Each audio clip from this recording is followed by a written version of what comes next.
আজকের রান্নাঘরে আপনাদের সবাইকে স্বাগত। আজকে আমরা রান্না করব পটল পোস্ত। তার জন্য আমি নিয়ে নিয়েছি পটল কেটে ধুয়ে নিয়েছি, ছিলে ধুয়ে নিয়েছি। আর আমরা পটল গোটা গোটাই রেখেছি। আর পটলের মাঝে এই একটু করে কেটে নিয়েছি, চারদিকে একটু করে আমরা কেটে নিয়েছি, এভাবে করে লম্বা করে।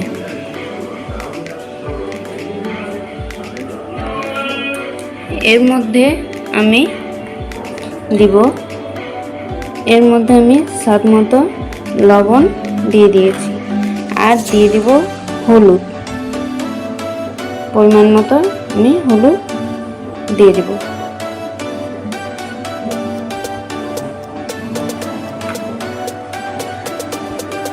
আর এর মধ্যে একটু শুকনো লঙ্কা গুঁড়ো দিয়ে দেব।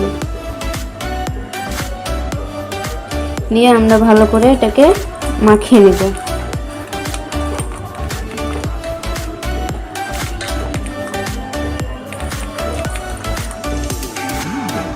এভাবে করে ভালো করে মাখিয়ে নেব।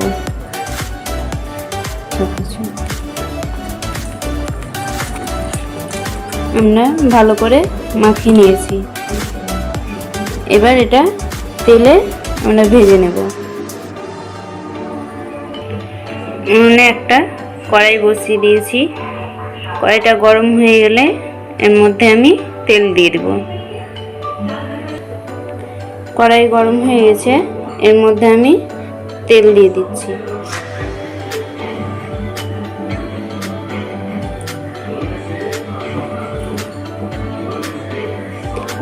তেল গরম হয়ে এলে এর মধ্যে আমি একটা একটা করে ভেজে নেব।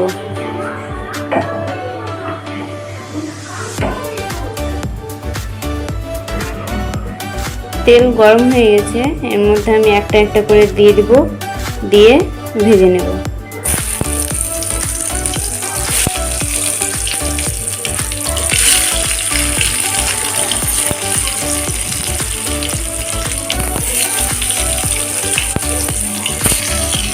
আমাদের দেওয়া হয়ে গেছে। একটু সেক লাগিয়ে এদিক ওদিক করে উল্টিয়ে আমরা চারদিকে ভেজে নেব ভালো করে।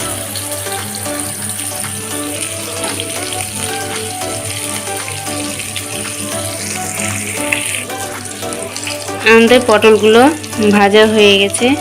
এবার এক এক করে তুলে নেব।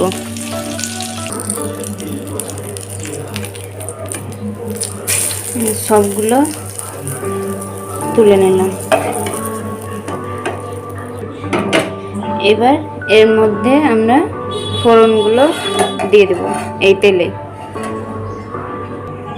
এখানে আমি ফোড়নের জন্য কালো জিরে, তেজপাতা আর শুকনো লঙ্কা নিয়েছি, এটা আমি দিয়ে দেব। এটা আমি দিয়ে দিলাম। এবার একটু নাড়াচাড়া করে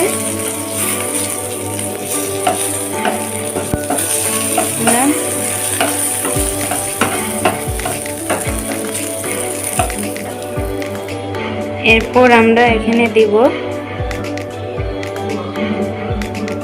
এটা দিয়ে দিলাম। এটাতে আমি পেঁয়াজ, আদা আর রসুন বেটে নিয়েছি একটু জল দিয়ে, ওটা আমি দিয়ে দিলাম এর মধ্যে।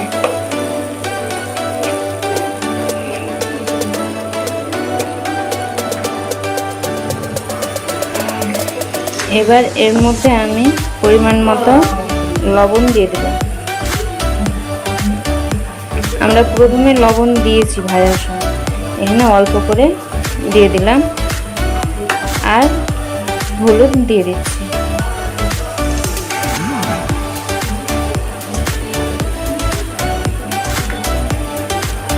এবার এটা ভালো করে ভেজে নেব মশলাটা।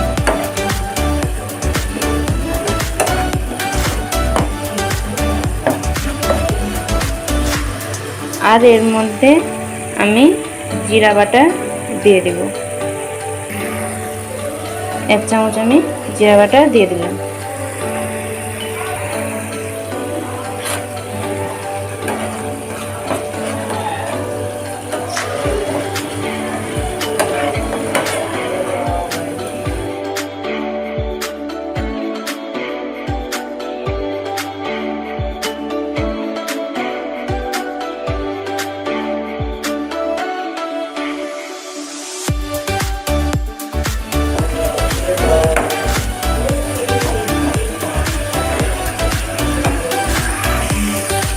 এবার এর মধ্যে আমি পটলগুলো দিয়ে দেব।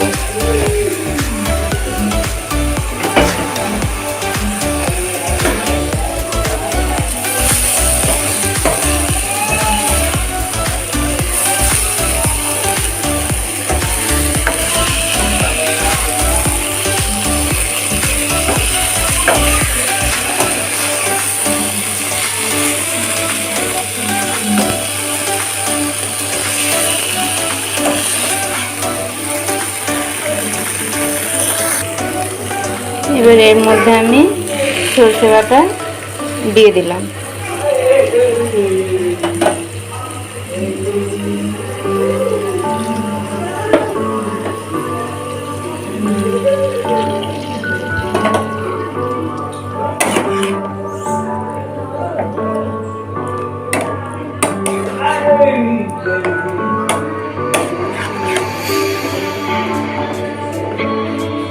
একটু জল দিব আমরা, দিয়ে পটলটা ভালো করে সিদ্ধ করে নেব। অল্প একটু জল দিয়ে দিলাম, ভালো করে এটার মধ্যে দিয়ে আমি সিদ্ধ করে নেব।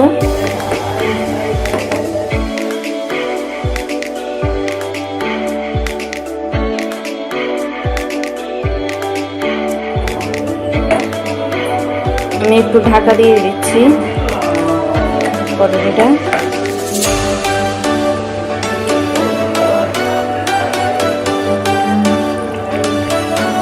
কিছুক্ষণ পর আমি ঢাকনাটা তুলে নিলাম।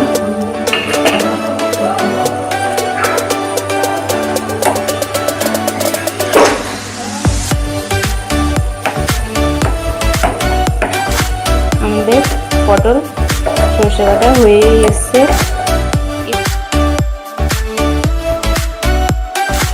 একটু আর শুকিয়ে নেব জলগুলো।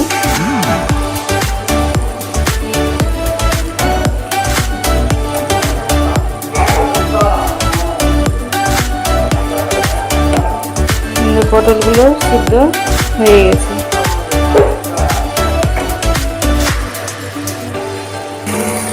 আমাদের পটল সরষে বাটা হয়ে গেছে, এবার আমি নামিয়ে নেব।